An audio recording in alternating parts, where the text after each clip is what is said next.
चूल्हे पखाना बनावना चूल्हे पखाना बनावना बाया भाव पैसा के कम चलावना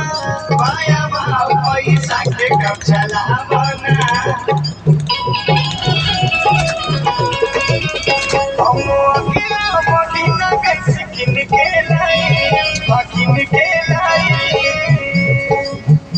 लागे मेकअप को धुआं मरिया हो जाए, लागे मेकअप को धुआं मरिया हो जाए,